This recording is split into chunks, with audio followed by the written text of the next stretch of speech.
우리 하나님 말씀 보시겠습니다. 하나님 말씀 사사기 6장 1절에서 32절 말씀.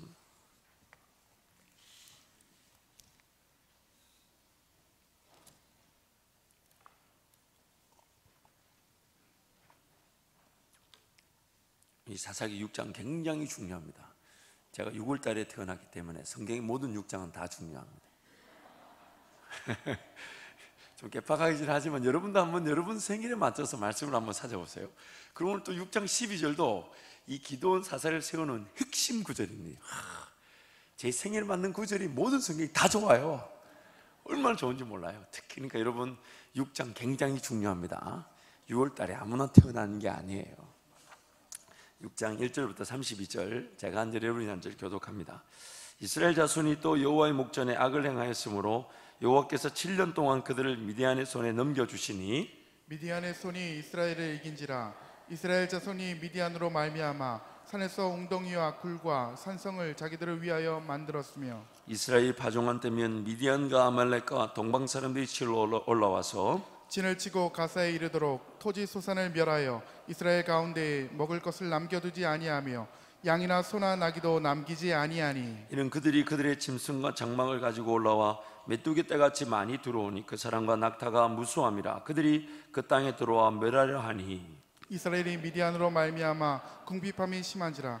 이에 이스라엘 자손이 여호와께 부르짖었더라. 이스라엘 자손이 미디안으로 말미암아 여호와께 부르짖었으므로 여호와께서 이스라엘 자손에게 한 선지자를 보내시니 그가 그들에게 이르되 여호와께서 이같이 말씀하시기를 이스라엘의 하나님 내가 너희를 애굽에서 인도하여 내며 너희를 그 종되었던 집에서 나오게 하여 애굽 사람의 손과 너희를 학대하는 모든 자의 손에서 너희를 건져내고 그들을 너희 앞에서 쫓아내고 그 땅을 너희에게 주었으며 내가 또 너희에게 이르기를 나는 너희 하나님 여호와이니 너희가 거주하는 아모리 사람의 땅의 신들을 두려워하지 말라 했으나 너희가 내 목소리를 듣지 아니하였느니라 하셨다. 여호와의 사자가 아비에셀 사람 요아스에게 속한 오브라 이르러 상수리 나무 아래에 앉으니라. 마침 요아스의 아들 기드온이 미디안 사람에게 알리지 아니하려 하여 밀을 포도주 들에서 타작하더니 여호와의 사자가 기드온에게 나타나 이르되 큰 용사여 여호와께서 너와 함께 계시도다 하매 기드온이 그에게 대답하되 오 나의 주여 여호와께서 우리와 함께 계시면 어찌하여 이 모든 일이 우리에게 일어났나이까. 또 우리 조상들이 일찍이 우리에게 이르기를 여호와께서 우리를 애굽에서 올라오게 하신 것이 아니냐 한 그 모든 이적이 어디 있나이까. 이제 여호와께서 우리를 버리사 미디안의 손에 우리를 넘겨주셨나이다 하니 여호와께서 그를 향하여 이르시되 너는 가서 이 너의 힘으로 이스라엘을 미디안의 손에서 구원하라.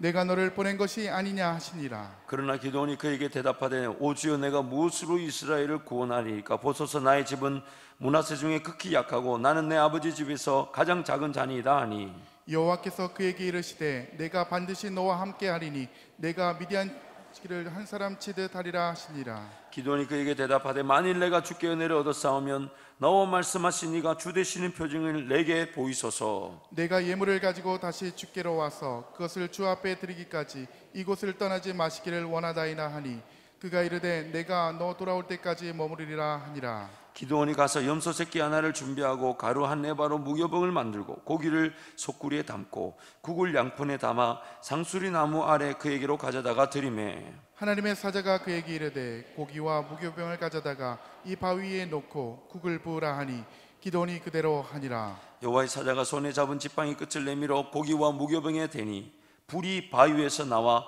고기와 무교병을 살랐고 여호와의 사자는 떠나서 보이지 아니한지라. 기드온이 그가 여호와의 사자인 줄을 알고 이르되 슬프도소이다. 주 여호와여 내가 여호와의 사자를 대면하여 보았나이다 하니 여호와께서 그에게 이르시되 너는 안심하라 두려워하지 말라 죽지 아니하리라 하시니라. 기드온이 여호와를 위하여 거기서 제단을 쌓고 그것을 여호와 살롬이라 하였더라. 그것이 오늘까지 아비에셀 사람 속한 오브라에게 있더라. 그날 밤에 여호와께서 기드온에게 이르시되 내 아버지에게 있는 수소 곧 7년 된 둘째 수소를 끌어오고 내 아버지에게 있는 바알의 제단을 을며 그 곁에 아세라상을 찍고 또 이 산성 꼭대기에 내 하나님 여호와를 위하여 규례대로 한 제단을 쌓고 그 둘째 수소를 잡아 내가 찍은 아세라 나무로 번제단을 드릴지라 하시니라. 이에 기드온이 종 10사람을 데리고 여호와께서 그에게 말씀하신 대로 행하되 그의 아버지의 가문과 그 성읍 사람들을 두려워함으로 이 일을 감히 낮에 행하지 못하고 밤에 행하니라. 그 성읍 사람들이 아침에 일찍이 일어나 본즉 바알의 제단이 파괴되었으며 그 곁에 아세라가 찍혔고 새로 쌓은 제단 위에 그 둘째 수소를 들였.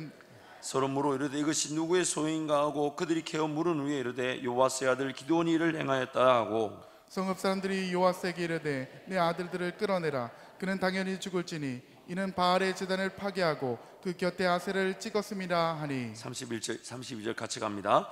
요아스가 자기를 둘러싼 모든 자에게 이르되 너희가 바알을 위하여 다투느냐 너희가 바알을 구원하겠느냐. 그를 위하여 다투는 자는 아침까지 죽임을 당하리라. 바알이 과연 신일진데 그의 제단을 파괴하였은즉 그가 자신을 위해 다툴 것이니라 하니라. 그날에 기드온을 여룹바알이라 불렀으니 이는 그가 바알의 제단을 파괴하였으므로 바알이 그와 더불어 다툴 것이라 함이었더라. 아멘. 우리는 이번 주부터 이제 기드온의 얘기를 한 2주 혹은 3주 다루게 됩니다. 이 기드온의 얘기를 통해서 오늘 우리에게 주시는 하나님의 음성을 확인하고 하나님께서 반드시 그의 사람들을 세우시는 그 분명한 원리를 깨닫고 저와 여러분도 그렇게 쓰임받게 될 것입니다. 그래서 오늘 제목이 하나님께서 쓰신다. 하나님께서 쓰신다. 하나님께서 역사를 계획하시고 그 일을 이루실 때는요, 항상 그분과 함께 동행하는 사람들에게 기회를 주셨습니다. 하나님께서 일을 계획하시고 그 일을 이루기 위해서 그와 동행하는 사람들에게 기회를 주셨고, 그것이 나중에는 하나님이 동행하는 그 사람들이 하나님을 더 경험할 수 있도록 하기, 그 사람들이 하나님을 더 사모하고 하나님을 더 기대하고 더 바라고 더 놀라운 믿음의 세계를 꿈꾸다 보니 하나님이 그들을 위해 일하시기 위해 역사를 만들어 주시는 경우도 있습니다. 그래서 하나님은 일을 계획하시고 그 일을 이루실 때에 하나님과 함께 동행하는 사람들에게 기회를 주시고, 그리고 그 사람들은 하나님과의 동행을 통해 하나님의 계획에 대한 그 음성을 듣게 됩니다. 빌립보서 2장 10절 말씀 이렇게 얘기하죠. 마음에 소원을 두고 행하게 하시나니. 우리의 지경이 넓어지며 궁극적으로 하나님 나라가 세워지고 교회가 세워지고 주님 다시 오심이 준비되는 그 일들이 우리 마음의 소원을 통해 나타나기 시작하죠. 결국 하나님이 계획하신 일이 하나님 사람들에게 깨달아지고 하나님 사람들은 그것을 하나님께 도로 기도함으로써 하나님 그 역사를 이루어 주시더라는 것입니다. 그래서 하나님은 그 동행하는 사람들과 함께 일을 행하시고 그 하나님의 사람들은 하나님의 일을 통해 하나님의 역사를 경험하게 되는 것이죠. 그리고 더 나아가서 그 하나님의 사람은 하나님과 동행을 통해 하나님의 능력을 경험하고 하나님은 그들을 통해 일하신 것을 계획하고 드러내신 것은 궁극적으로 세상이 필요로 하는 하나님의 능력이 나타나며 하나님의 나라가 확장되어지더라는 것입니다. 그래서 우리의 삶은 이런 거대한 이 목적을 함께 두고 있습니다. 단순히 소극적인 의미의 내 삶이 잘 되고 내 삶이 하나님의 능력을 체험하는 수준이 아닙니다. 하나님 그분이 나의 길을 나보다 훨씬 더 높은 위치에서 모든 것을 고려하셔서 내가 만족할 뿐만 아니라 하나님께 영광이 되면서 동시에 세상이 그토록 보고자 했던 하나님의 능력을 보는 기회로 바꾸어 주시더라는 것이죠. 그래서 프레드 버츠라는 사람이 이런 말을 했습니다. 하나님이 당신을 부르신 곳은 당신의 기쁨과 이 세상의 필요가 만나는 곳이다.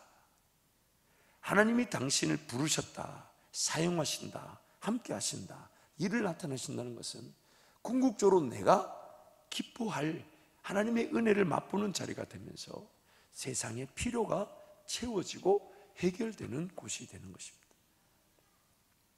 그래서 하나님께서 우리 그 귀한 하나님의 사람들과 함께 동행하시고 오늘 우리가 그 하나님과 함께 동행하고 있는 것입니다. 하나님께서 그 동행하는 사람들, 그들 통해 영광을 받으신 일들이 오늘 우리 삶에 반드시 나타나게 될 줄 믿습니다. 그리고 하나님께서 그분의 역사를 드러내시기 위해 사람을 찾으시고 동행하는 사람들을 세우실 때 하나님의 사람을 세우시는 제1원리가 있습니다. 여러 가지 다양한 것들을 고려하셔서 하나님이 사람들을 선정하시고 세우시는 그런 하나님의 분명한 고려하실 것들, 배려하시는 것들, 또 하나님이 따져 물으실 것들이 있지만 제1 원리가 무엇이면 바로 하나님께서 쓰신다는 것입니다. 내가 부족하다, 연약하다 관계치 않습니다. 하나님이 쓰십니다. 내가 뭘 가졌다, 내가 뭘 누리고 있다, 어떤 영향력이 있다, 없다, 있다 관계치 않습니다. 하나님이 쓰십니다. 하나님이 사용해 주십니다. 하나님이 일하십니다. 하나님이 드러내십니다. 심지어 지난날의 삶을 어떻게 살았든지, 오늘 내가 어떤 삶을 살고 있는지 그것이 하나님께 고려될 수도 있고 안 될 수도 있습니다. 궁극적으로 뜻하는 바가 뭐냐? 하나님이 쓰십니다. 하나님이 사용하십니다. 하나님이 허락하시는 것입니다. 이것이 제일 1원리입니다. 그리고 오늘 기도원을 세우시는 그 장면을 보면 우리가 충분히 그 원리가 무엇인지 납득이 되고 또 우리가 위로를 받게 됩니다. 이렇게 하나님이 세워서 기도원을 사용하시는 거라면 나도 쓰임받을 수 있겠다.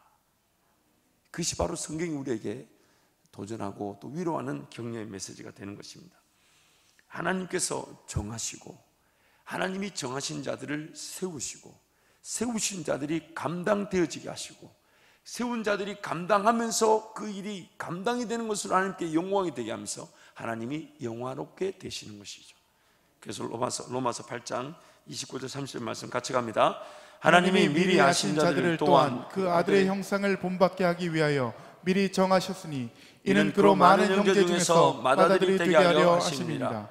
또 미리 정하신 그들을 또한 부르시고 부르신 그들을 또한 의롭다 하시고 의롭다 하신 그들을 또한 영화롭게 하셨느니라. 처음부터 그 과정과 그 모든 결과가 하나님께 달려있는 것입니다. 그래서 하나님이 쓰신다면 누구든지 쓰임받을 수 있습니다. 하나님이 쓰신다면 하나님 바꾸어서 쓰시지 못할 사람이 없습니다. 하나님이 쓰신다면 반드시 쓰임받을 수 있는 것입니다. 오늘 그 기도원의 얘기가 오늘 우리의 얘기가 될 줄 믿습니다. 먼저 오늘 본 말씀 보면 7절 말씀 함께 갑니다. 7절 말씀 같이 갑니다. 시작. 이스라엘 자손이 미디안으로 말미암아 여호와께 부르짖었으므로. 그 미디안이 공격을 하는데요, 이 사사기 말씀을 가만히 보면요, 하나님의 은혜를 구했지만 누렸지만 또 불순종 배반함으로 인해서 그들이 또 어려움을 당하게 되는데 이제 그 어려움이요 점점 극해집니다. 더 악해져 가고 그 어려움의 수위, 핍박과 고난의 수위가 점점 더 높아집니다. 그래서 오늘 본문 말씀도 보면 미디안이 파종 때만 되면 싹 쓸어가는 거예요. 거두기만 하면 싹 쓸어가고, 심지어 오늘 2절 말씀 보면 그 미디안이 하도 괴롭히니까 하나님이 약속한 땅에 살지 못하고 산에 가서 굴을 파고 웅덩이를 팔고 숨어 지내는 일들이 일어나기 시작했어요. 점점 사사기가 지금 1장부터 6장까지 쭉 우리가 말씀을 보면서 그런 하나님이 그들을 부르짖을 때 도와주시고 구원하시지만은 또 배반하고 또 거역했을 때 그들이 당하는 어려움은 점점점 악해져 가고 점점점 심해져 가는, 점점점 뒤에 그들이 하나님을 찾지 않으면 안 되는 일들이 막 일어나기 시작합니다. 지난주 말씀을 살펴본 대로 하나님을 떠나는 삶 자체가, 하나님 인정하지 않는 삶 자체가 어려움을 피할 수가 없습니다. 아픔을 피할 수가 없어요. 하나님의 지혜와 지식과 방법이 아니면 내 경험, 내 지식, 내 방법은 끊임없이 삶을 복잡하게 만들고 어렵게 만들고 힘들게 만들고 정말 하나님께 달려나오지 않으면 안 되는 그 상황을 야기시키게 됩니다. 누가요? 누가? 하나님만을 온전히 따르지 않는 내가 내 인생을 복잡하게 만들더라는 거예요. 하나님 주신 지혜면 충분히 효율과 효과와 나의 정서적, 육체적, 영적인 것이 균형을 갖추면서, 그래서 오히려 나는 시간이든 물질이든 하나님을 더 깊이 예배하며 더 즐거워할 수 있을 텐데 왜 예배가 안 되고 왜 하나님 섬기는 게 안 되며 왜 주님 따라가는 일이 안 생길까요?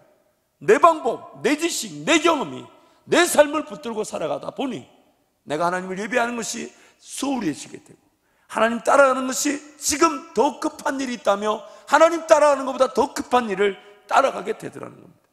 그리고 거기서 내 육신적 에너지를 쓰고 내 인간적 방법이 동원되며 몸부림을 치다 보니 삶은 결국 스트레스와 각종 병 또한 유발될 수 있는 모든 문제들이 약한 부분이 터져 나오면서 피할 수가 없게 되는 것입니다. 차라리 좀 덜 벌고 적게 쓰고 덜 먹고 덜 마시더라도 주님과의 관계가 우선인데, 더군다나 그런 인생의 문제가 문제만으로 끝나지 않고 궁극적으로 내가 이 땅에 존재하며 걸어가야 될 주님의 나라와 그 하나님 나라 교회와 영광을 위해 살아갈 기회를 놓쳐버리고 그 영향력과 가치가 축소되어지게 되고, 장수하면 장수할수록 하나님의 능력의 장이 될 내 삶이 오래 살면 오래 살수록 걱정이 되고 두려움이 되는 그런 시기를 피하지 못하게 되는 것이죠. 살면 살수록 하나님은 이 땅에서 하나님을 섬긴 자들에게 장수하게 하신다는데, 그래서 지금 세상도 100년, 120년을 바라보고 있잖아요. 이제는 회갑잔치, 칠순잔치 이런 거 하면 욕먹는다 그래요. 하지도 않고, 물론 가족들 간의 시간 더 의미 있게 보냅니다만은 세월이 이제 그만큼 바뀌어 버렸습니다. 하나님이 일하실 기회가 오히려 내 손에 붙들려지는 순간 그 기회가 도리어 삶의 부담으로 작용하게 됩니다. 그러므로 우리는 잊지 말아야 합니다. 사사기에 이런 이스라엘 백성들의 모습을 보면서 항상 하나님을 떠나서 내 방법대로, 내 지식대로, 내 경험대로 삶을 살아가려고 할 수 있고, 그 삶은 결국 어려움과 아픔을 피할 수가 없게 된다는 겁니다. 그 부분에 대해서는 다음에 좀 더 심도 깊게 분명하게 제가 여러분 찔러 드리기로 하고, 그래서 그런 이스라엘 백성들이 울부짖으니까 이 8절부터 10절 말씀 보면 함께 갑니다. 여호와께서 이스라엘 자손에게 한 선지자를 보내시니 그가 그들에게 이르되 여호와께서 이같이 말씀하시기를 이스라엘 하나님 내가 너희를 애굽에서 인도하여 내며 너희를 그 종되었던 집에서 나오게 하여 애굽 사람의 손과 너희를 학대하는 모든 자의 손에서 너희를 건져내고 그들을 너희 앞에서 쫓아내고 그 땅을 너희에게 주었으며 내가 또 너희에게 이르기를 나는 너희 하나님 여호와이니 너희가 거주하는 아모리 사람의 땅의 신들을 두려워하지 말라 하였으나 너희가 내 목소리를 듣지 아니하였느니라 하셨다 하니라. 그런 어려움이 하나님과의 관계, 하나님의 음성, 하나님의 약속을 듣지 않고 지키지 않은 것으로 야기되었다는 것이죠. 그래서 11절부터 이제 하나님이 그럼에도 불구하고 부르짖는 그 고통을 호소하는 이스라엘 백성들을 구원하기 위해 한 사람을 세우시는데 그가 바로 기드온입니다. 11절 말씀 갑니다. 시작. 여호와의 사자가 아벳의 사람 요아스에게 속한 에브론 오브라에 이르러 상수리나무 아래에 앉으니라. 마침 요아스의 아들 기드온이 미디안 사람에게 알리지 아니하려 하여 밀을 포도주틀에서 타작하더니, 이제 여호와의 사자가 기드온을 찾아옵니다. 그때 마침 이 기드온은 뭐 하고 있는 중이냐면 타작하고 있는데, 추수를 하고 있는데, 이 추수라는 게 미디안 사람에게 알려지면 또 다 뺏기게 되니까 기드온이 깨를 냅니다. 그 추수를 어디서 하냐면, 추수를 하려면 여러분 추수해 보셔야 알죠. 볕단이나 밀당 같은 거는 곡식 알을 걷어내야 되잖아요, 그렇죠? 그러면 기계 같은 걸 돌리면 그 기계에 달려있는 이렇게 뾰족뾰족한 것들이 곡식의 그 나달들을 걷어내주죠. 그런데 지금 그 곡식을 그렇게 기계를 붕붕 돌리면 소리가 나고 그런 타작하는 게 눈에 띄니까 숨어서 하니까 기드온이 어디서 타작을 하냐면 포도주 틀에 들어가서 밀을 타작합니다. 근데 포도주 틀이 뭡니까? 포도주를 안에 넣고 밟는 그냥 큰 그릇이잖아요. 근데 그 큰 그릇 안에 밀을 추수한다는 말은 밀단을 하나씩 들고 어떻게 한다는 얘기요? 손으로 나달을 하나씩 뜯어내는 거예요 지금. 그러면서 가끔씩 밖을 쳐다봐요. 누가 오나 안 오나, 미디안이 오나 안 오나, 이렇게 지금 밀단을 포도주들에서 뜯고 있는 중이에요. 그 밀단을 뜯으면서 어쨌든 미디안이 들어오면 또 뺏기게 되니까 눈치를 보면서 혹시나 또 포도주 틀에서 타당하는 게 들통날까봐 고개 내밀었다가 넣었다. 이 밀단, 이 밀추수를 얼마나 오래 하겠습니까? 하루 종일 해봐야 그 뜯어내봐야 얼마나 뜯어내겠어요? 한가만히 뜯어내겠어요 그거? 근데 그걸 어쨌든 안 뺏기려고 그걸 하고 있어요. 그런데 여호와의 사자가 나타나서 12절에 기드온에게 이렇게 얘기합니다. 12절 말씀 갑니다. 여호와의 사자가 기드온에게 나타나 이르되 큰 용사여 여호와께서 너와 함께 계시도다 하매. 지금 포도주 틀에서 밀단 안고 뜯고 있는데 오나 이러면서 막 겁이 나가지고 뜯고 있는데 딱 뜯고 있는데 여호와의 사자가 탁 나타나가 기드온한테 말합니다. 하나님의 큰 용사여. 기드온 입장이 어떨 것 같습니까? 기드온 입장이 어떨 것 같아요? 첫째, 기분 좋다. 둘째, 기분 나쁘다. 셋째, 어이가 없다. 어느 것 같아요? 어느 것 같아요? 어이가 없는 게 아니라 제 같으면 그 밀단으로 여호와의 사자 때렸을 겁니다. 뭐 하는 짓이, 뭐 하는 소리냐고. 지금 내가 하나님의 큰 용사면 지금 밀단 가지고 포도주 틀에 숨어가지고 이거 하고 있겠냐고. 지금 이거 그러다 갑자기 뭐 이렇게 쳐다보다 이거 하고 있겠냐고. 그래서 그 기도는 이해가 되지 않으니까. 근데 13절에 이렇게 이제 하나님께 또 여호와한테 사자 묻죠. 갑니다. 기도원이 그에게 대답하되 오 나의 주여 여호와께서 우리와 함께 계시면 어찌하여 이 모든 일이 우리에게 일어났나이까. 우리 조상들이 일찍이 우리에게 이르기를 여호와께서 우리를 애굽에서 올라오게 하신 것이 아니냐 한 그 모든 이적이 어디 있나이까. 이제 여호와께서 우리를 버리사 미디안의 손에 우리를 넘겨주셨나이다 하니. 굉장히 공손한 표현이지만 그 기도원의 심경이 표현되고 있죠.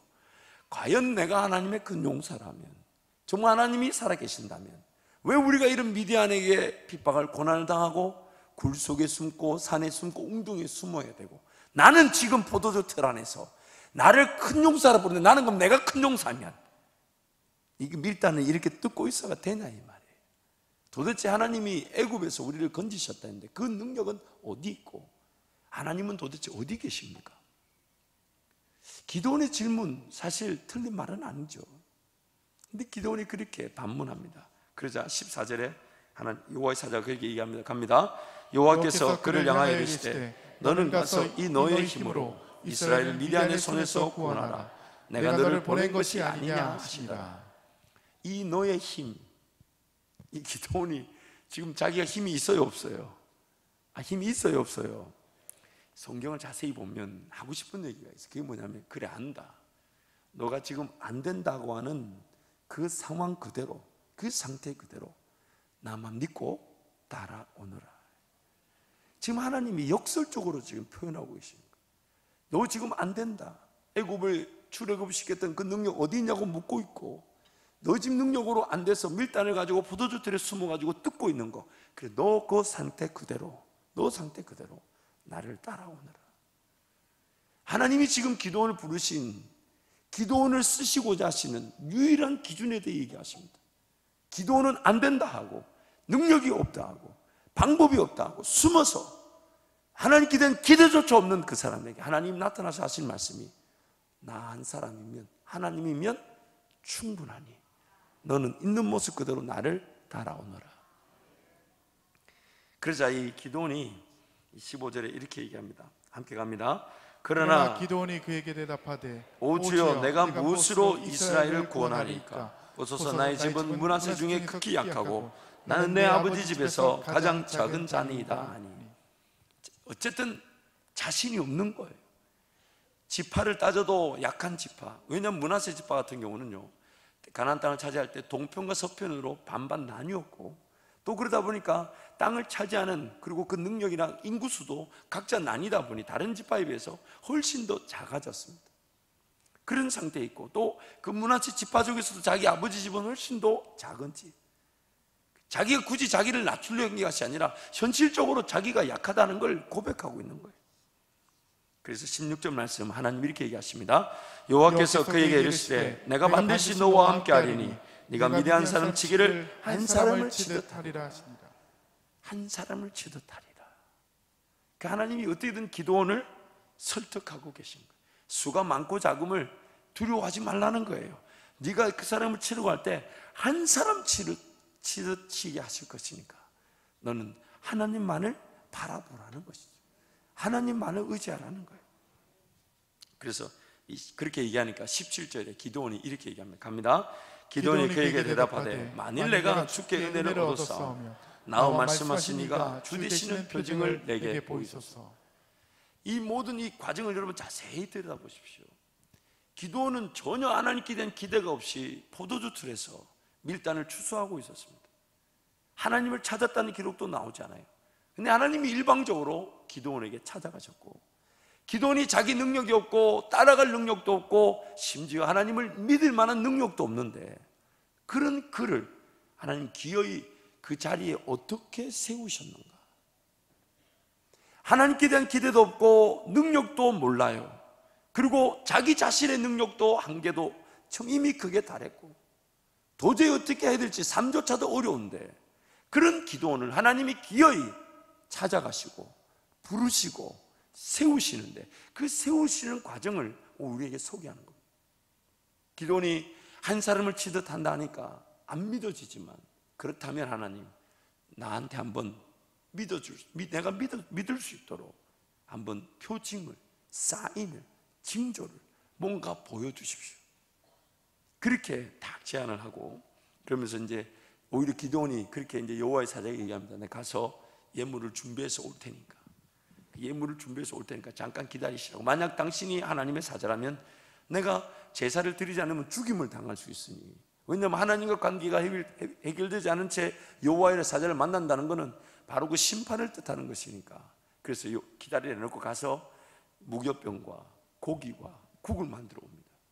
그래서 여호와의 사자가 그것을 바위 위에 올려두라 하고, 무교병과 고기에다가 가지고 온 국을 부으라 합니다. 그래서 그 무교병과 이 고기가 국에 젖게 되죠. 그리고 여호와의 사자가 지팡이를 쓱 내미니까 바위 위에서 불이 나와서 젖은 고기와 무교병을 불살라버립니다. 그 표정을 보고 이제 기드온이, 이분이 진짜 하나님, 그리고 하나님 보내신 사자구나. 거기서 엎드려서 그제서야 살려달라고 외치죠. 그러니까 하나님이 걱정하지 마라, 너 죽지 않게 될 것이다. 그래서 그 하나님과 관계가 하나님 편에서 시작되어져서 자기를 보호했다 그래서 여호와 살롬, 즉 하나님의 평안이다라고 외친 것입니다.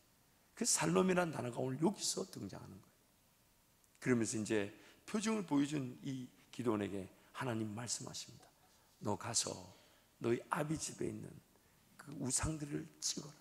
그리고 그 아세라 우상 찍은 것을, 그 나무를 가지고 와서 네가 지금 아비 집에서 꺼낸 둘째 수소로 나에게 제단을 쌓고 예배를 드려라. 지금 표징을 보여달라 해서 진짜 표징을 보고 나서 기드온이 어떻게든 하나님 만났으니, 그래서 하나님을 쫓아가야 되는데, 하나님이 그에게 먼저 자기 아버지 집에 있는, 다른 집이 아니라 자기 아버지 집에 있는 우상을 찍으라 하시고, 또 아버지 소를 꺼내워서 제사를 드리라니까 그거는 사실 가능할 것 같단 말이죠. 그러니까 순종합니다.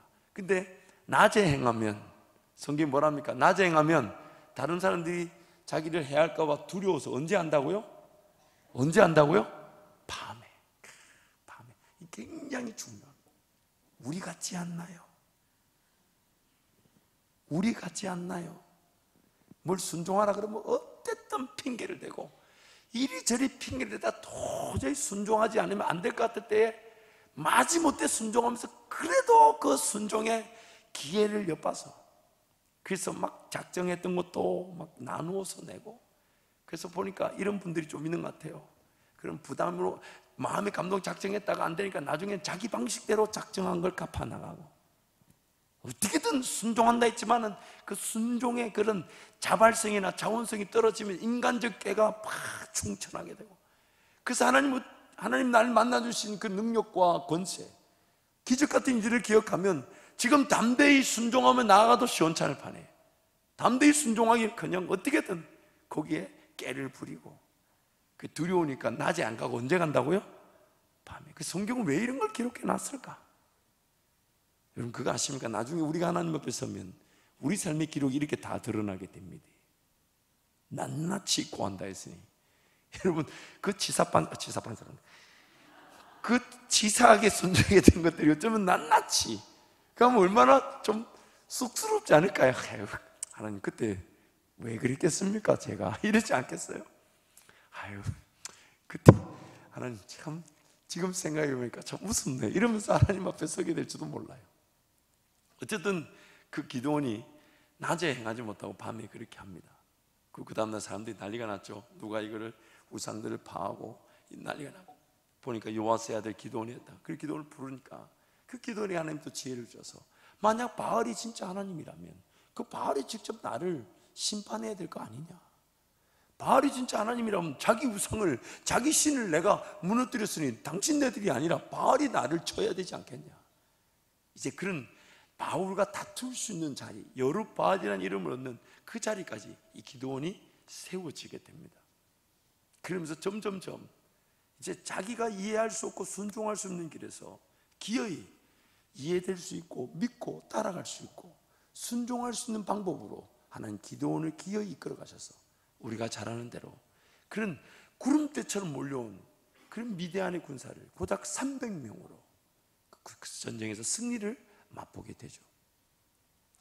오늘 이 기드온을 세워주신 이 장면, 물론 이제 다음 주도 살펴보겠지만은 또 그렇게 막 하나님이 보여주셔서 어쩔 수 없이 그 아버지의 우상을 파하고 제사를 드리는 순종을 경험했지만 이제 미디안 사람을 치러 가자니까 또 기드온이 믿을까요? 못 믿을까요? 믿을까요? 못 믿을까요? 못 믿어요. 그러니까 또 하나님께 징조를 구하죠. 어떻게 합니까? 하나님, 내가 양털을 여기 둘 테니까 내일 아침에 이슬이 내릴 때에 양털에만 이슬이 묻게 하시고 땅에는 이슬이 묻지 않게 해주십시오. 그럼 하나님께 뭐 어려운 일이겠어요? 이리 씩 해서 씩 이러면 싹 다 들어가는데 그렇잖아요. 이리 씩 해서 다 들어가. 그날따라 모든 이 지면에 이슬은 중지, 양털에만 내리 뭐 하나님께 그게 뭔 어려운 일이겠어요? 그런데 그 기도원이 그 다음날 일어나 보니까 진짜 양털에 물이 흥건히 짜서 흘러 넘칠 만큼 물이 가득 차 있는 걸 보게 되죠. 그러니까 믿어야 돼요? 안 믿어야 돼요? 믿어야 되잖아요. 근데 믿을 수 있을까요? 없을까요? 하나님 죄송하지만 이번에는 양털은 안 되고 땅에만 이슬이 내리게 달라고. 정말 그 기도원의 그런 정말 그 모습을 보면서 그런 생각 우리가 할 수 있지 않나요? 이 정도는 아니다.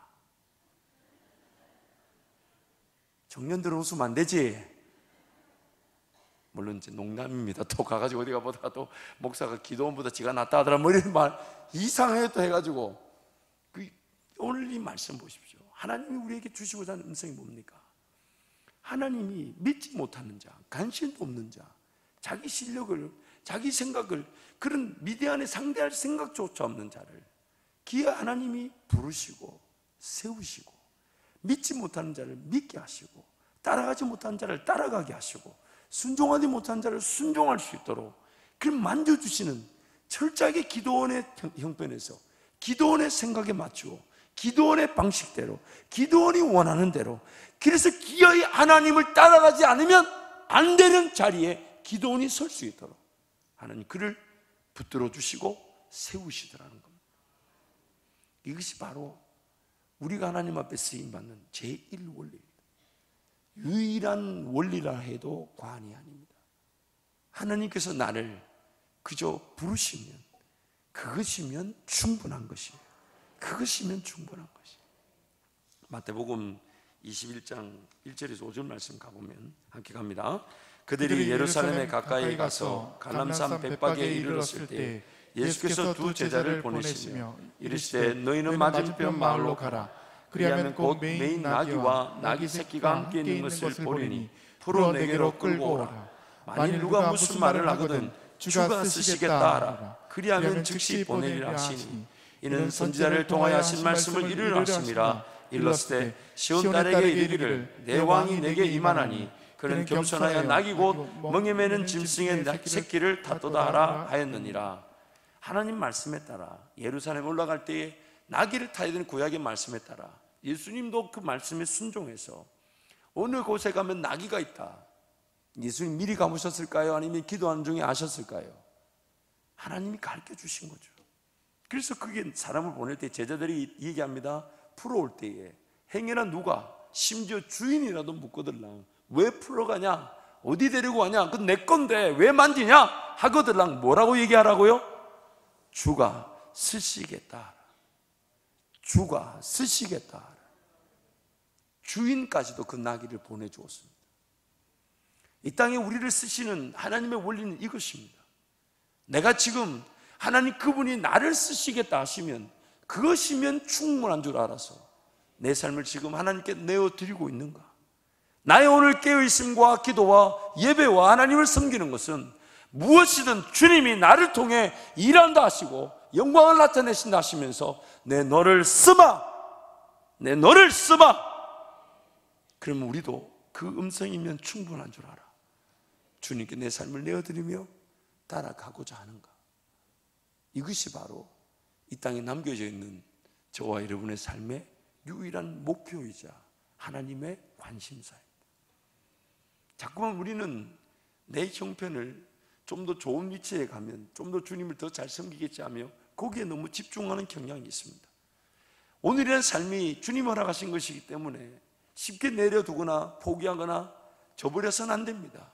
그러나 오늘이라는 삶에 최선을 다하는 것으로 주의 영광을 보는 것도 분명히 주의 은혜일 수 있지만, 그럼에도 불구하고 오늘이라도 주님이 너 이거 하자 하시면 그럼 우리는 무조건 그 일을 따라가는 것이에요.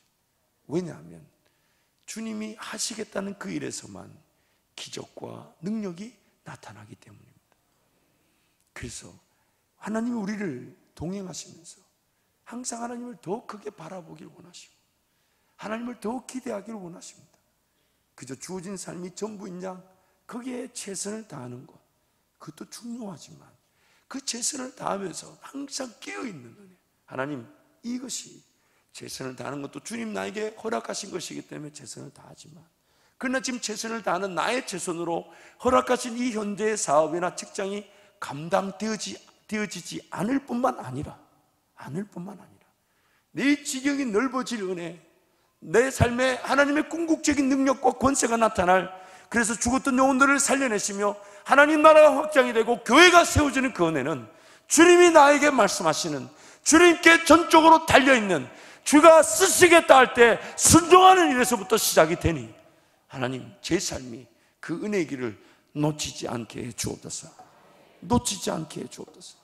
매일매일 삶을 깨워 주님 바라보고 매일매일 삶을 깨워 주님께 삶을 맡겨드리면서 오늘 내 삶에 주어진 삶에 최선을 다하나 그것이 전부인 양 착각하지 않고 오늘 또 나에게 말씀하시면 그것이면 충분한 줄 알아. 그 음성을 쫓아가는 저와 여러분이 되기를 축복합니다. 안 믿어져도 주님이 쓰신다 하면 쓰실 수 있습니다. 내가 따라갈 능력이 없어도 주님이 쓰신다 하면 내가 따라갈 능력도 누리게 됩니다. 내가 순종의 기회를 맛보지 못하면 모른다 해도 주님 나를 쓰신다 하면 그것이면 하나님은 충분한 거예요. 하나님은 충분한 거예요. 그래서 끊임없이 우리에게 말씀하죠. 사람의 많고 적음의 하나님 나라 역사가 좌우되지 않는다. 물질의 많고 적음의 하나님 나라가 결정되지 않는다. 왜냐하면 이 세상 모든 물질의 주관자가 하나님이시며 하나님 홀로 이 땅을 시작하셨기니 사람의 많고 적음의 하나님 나라에 오히려 하나님 다음 주에 살펴보지만 걸러내십니다. 많은 수를 지향하지 않으세요. 오히려 순수하기를 지향하시죠. 하나님이 하신다라면, 그래서 나중에 일이 되었을 때 우리가 많아서 우리가 많이 은신해서 이런 말들이 철저하게 차단이 되도록, 하나님이 아니면 될 수 없었던 일인데 하나님을 사랑하며 의지했던 자들이 그 역사를 경험케 하시면서 그들이 기어이 하나님 홀로 하신 것입니다. 하나님 홀로 하신 것입니다. 그렇게 고백하게 만드신다는 것입니다. 사랑하는 성도 여러분, 이 땅의 삶이 언제 어떻게 끝날지 모릅니다. 그래서 우리는 날마다 주님을 바라보며 살아가는데 이 땅의 삶이 언제일지, 얼마나 100년, 120년 관계치 않아요. 만약 하나님과 함께 내가 동행하는 삶으로 하나님께서 무엇이든 나타내실 것을 기대하는 마음으로 내 삶을 구별하여 깨우고 순종의 기회만을 삼아오게 된다면 200년, 300년을 살아도 내 삶은 하나님의 은혜와 능력의 기회가 되고 장이 될 것이지만, 만약 내 능력으로 삶을 아무리 최선을 다해 살아도 내 삶이 길어지면 길어질수록 깝깝함과 두려움은 피할 수가 없습니다. 깝깝함과 두려움은 피할 수 없습니다.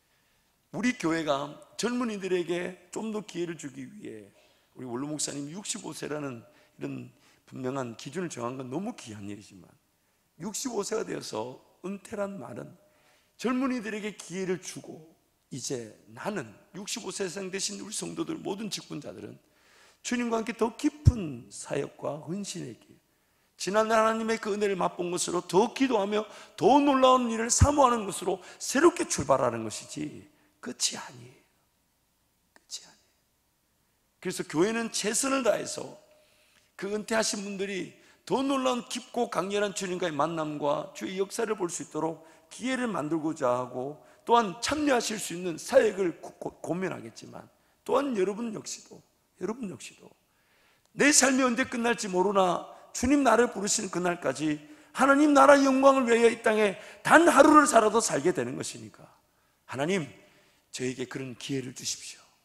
제 개인을 통해 제가 감당해야 될 일들이 매일매일 나타나게 해주시고, 제 개인을 통해 함께 은퇴하신 분들이 젊은이들에게 기회를 주고, 또 우리는 더 놀라운 일을 계획하며 섬겨보고 감당하는 기회를 베풀어 주옵소서.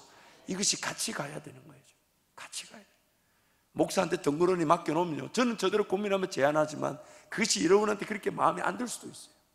그러나 여러분들이 함께 교회가 기도하고, 또한 여러분이 함께 기도할 때에 각 연령층마다 적재적소에 하나님의 기적 같은 사역들과 인도하심을, 그리고 세상이 필요로 하지만 세상이 감당하지 못하는, 세상이 반드시 있어야 될 일이지만 그들이 모르는 일들을 우리 교회가 예수 그리스도 이름으로 드러내게 될 것입니다. 그래서 우리는 그 어떤 것도 염려하지 않습니다.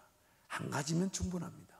하나님이 쓰시겠다 하신 것인가? 하나님이 하시겠다 하신 것인가? 이것이 궁금하기 때문에 매일 무릎을 꿇고 은혜를 구하는 거예요. 주가 쓰시겠다 하라. 주가 쓰시겠다 하라. 주가 쓰시겠다 하라. 그래서 하나님이 세상을 지을 때도 한 사람을 지으셨어요. 많은 사람이 아니라 한 사람을 지으셨고, 세상을 다시 구원하실 때도 예수 그리스도 한 사람이셨어요.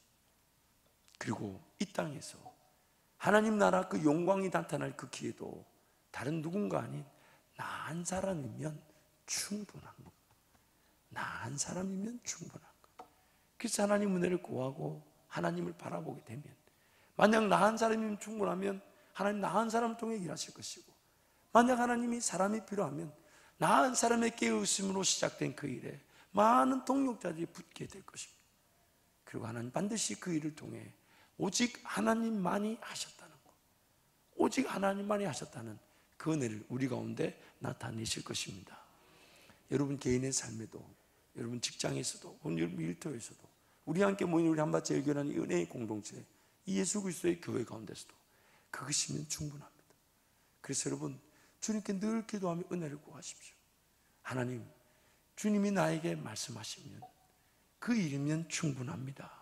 내 믿음 없는 거, 내 연약한 거, 가지지 못한 거, 준비되지 못한 거, 갖추지 못한 거, 또한 하나님 쓰시기에 불편한 모든 것들, 약점들, 모난 것들 얼마나 많습니까?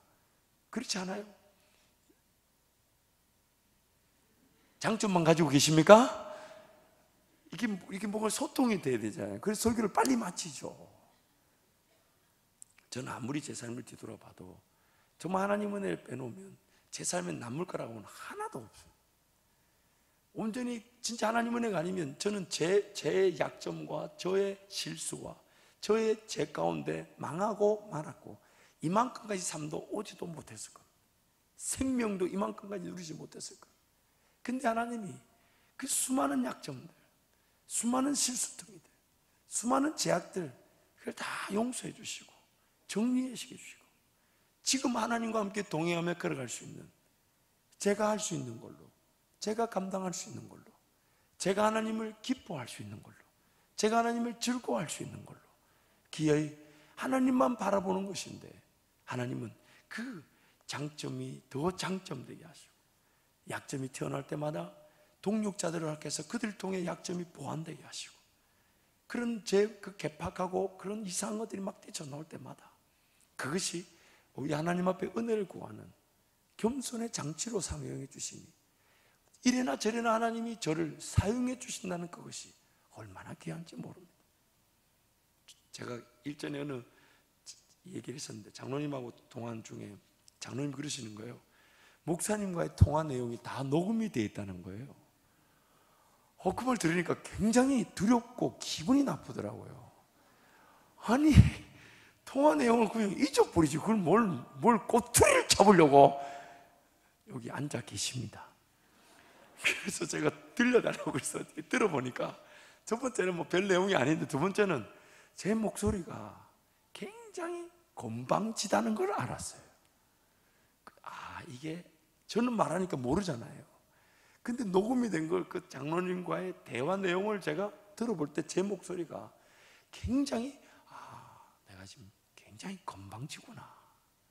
그래서 제가 가까운 사람들한테 물어보니까 제가 저희 집에 계신 분한테 물어봤더니 사모님이 그걸 이제 알았냐는 듯이 이렇게 하셔서 제가 굉장히 정말 가슴이 또 아파서 많은 화가 일어났지만 어떡하겠어요.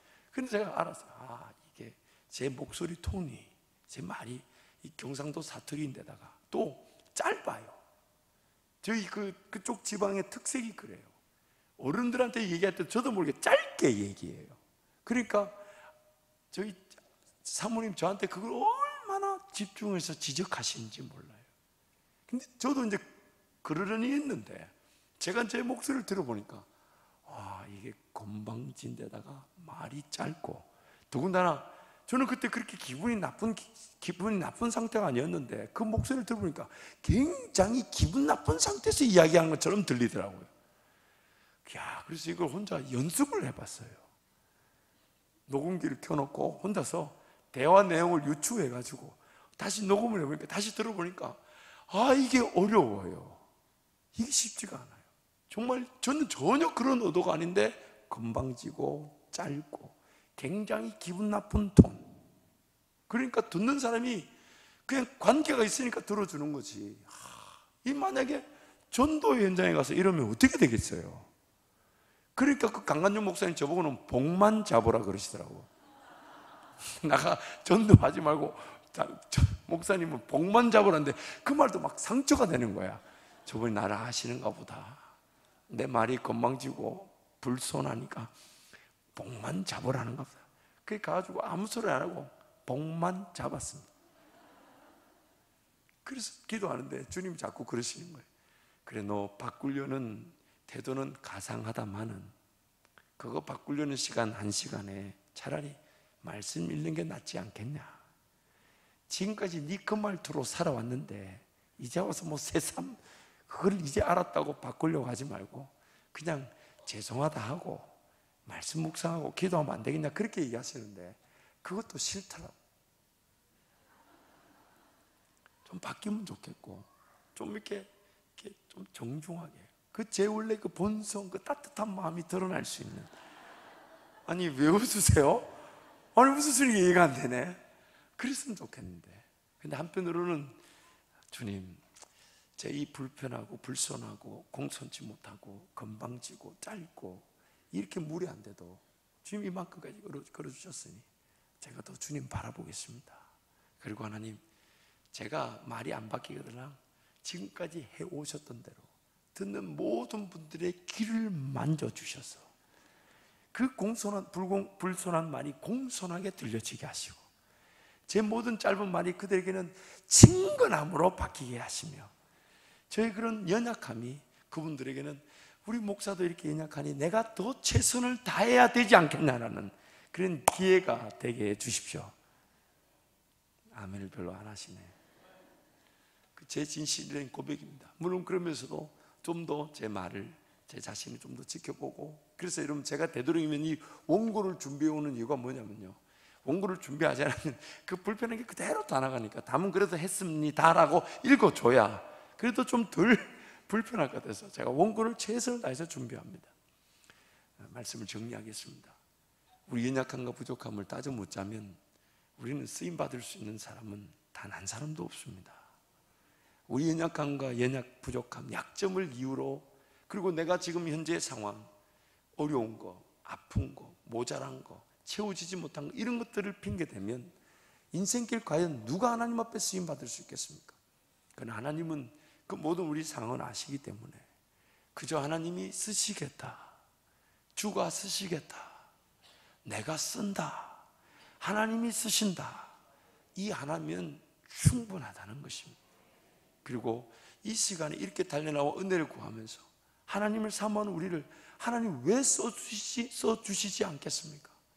정말 하나님의 영광을 위해 살고자 하나님을 바라보는 우리를 왜 외면하시겠습니까? 끝까지 우리를 기어이 그 은혜의 자리에 세우시고 사용해 주실 것인데, 그 자리가 여러분의 개인의 삶의 자리뿐만 아니라 함께 모이는 우리 한밭교회 이런 공동체가 함께 쓰임을 받게 될 때 그 하나님의 저력과 하나 되게 하시는 것을 통해 나타나는 그 놀라운 위대함이 우리 교회를 통해 모든 민족과 세계교회의 자랑이 되게 하시고 본이 되게 하실 것입니다. 그러면 여러분 깨어 기도하는 은혜를 누리시기를 축복하며, 내 형편과 내 상황을 따져 묻지 마시고 하나님이 쓰신다면, 나를 쓰신다면 그것이면 충분하다, 그것이면 충분하다, 그것이면 충분하다. 그래서 인생의 모든 자리에 이겨내시고 기도 자리에 달려나와서 주님이 나를 말씀하시고 불러주시는 놀라운 은혜를 만끽하시고 주님 따라가는 기의 주의 영광을 보기를 축복합니다. 기도하겠습니다. 하나님 아버지, 은혜와 사랑을 진심으로 감사합니다. 하나님께서 쓰십니다. 하나님이 쓰십니다. 하나님이 쓰시겠다 하시면 그것이면 충분함을 고백합니다. 그러면 하나님, 우리의 인간적인 연약함이나 부족함, 또한 가진 형편과 환경을 이유로 변명하거나 핑계대지 않도록 도와주시고, 주의 음성을 사모하며 무엇이든 언제든 말씀하실 때 주가 쓰신다는 놀라운 진리의 말씀에 따라 세움을 입고 감당할 능력과 기회의 일이 되게 하시는 하나님 능력을 우리 모든 개인과 가정과 일터와 또한 우리 교회가 누리게 하여 주옵소서. 이 밤에 기도하는 모든 성도들 주님 바라보니 그 바라보는 그 자리에서, 현재 이 자리에서 들어야 될 음성을 들으며 만져주시고 위로하시며, 또한 걸어가야 될 길을 알게 하시고 깨닫게 하시며 순종의 능력을 베푸시는 그 하나님 만나는 이 밤이 되게 하여 주옵소서. 예수님 이름으로 축복하며 기도합니다. 아멘.